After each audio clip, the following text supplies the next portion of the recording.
វាទម្លាក់ពីក្រាបឲ្យបងប្អូនហើយរត់អស់លេងថ្ងៃនេះអត់សោះសាលាខ្ញុំទៅរត់អស់លេងហើយ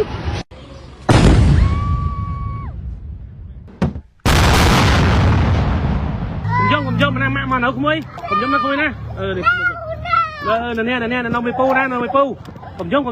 មួយណាខ្ញុំយក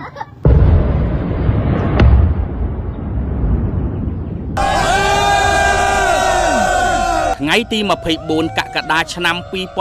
2025ដល់ថ្ងៃទី24កក្កដាឆ្នាំ2026មានរយៈពេល1ឆ្នាំគត់ហើយនៃការបង្កសង្គ្រាមឈ្លានពានរបស់ថៃមកលើទឹកដីកម្ពុជាจัดหนักให้มันตายเดี๋ยวหัวขึ้นหูนี่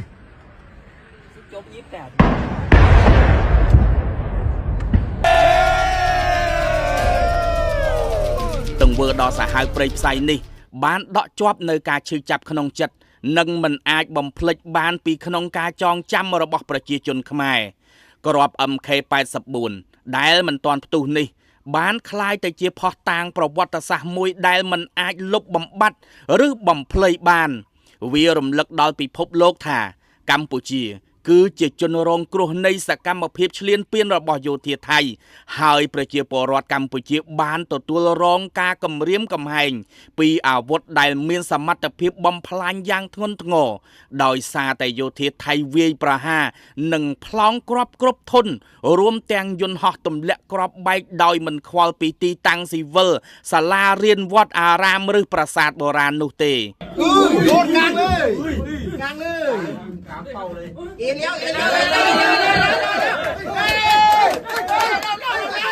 ដូច្នេះថ្ងៃទី24ខែកក្កដាឆ្នាំ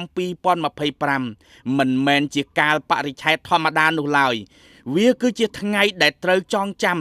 ដើម្បីគោរពដល់ការលះបង់ដល់វីរៈកងទ័ពវីរៈនគរបាលការពារព្រំដែនកងកម្លាំងការពារជាតិនិងប្រជាពលរដ្ឋកម្ពុជាដើម្បីរក្សាការពិតនៃប្រវត្តិសាស្ត្រកុំឲ្យគេបំភ្លេចបានការចងចាំថ្ងៃនេះក៏ជាការបញ្ជាក់ជាថ្មីថា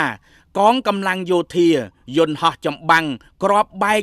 របាំងលួសឬការបង្កើនស្ថានភាពថ្មីលើដីជាក់ស្ដែងมันអាចបង្កើតសិទ្ធិលើអធិបតេយ្យភាពរបស់ប្រទេសដទៃมันអាចលុបបំបាត់ការពិតនៃអំពើឈ្លានពានបានឡើយ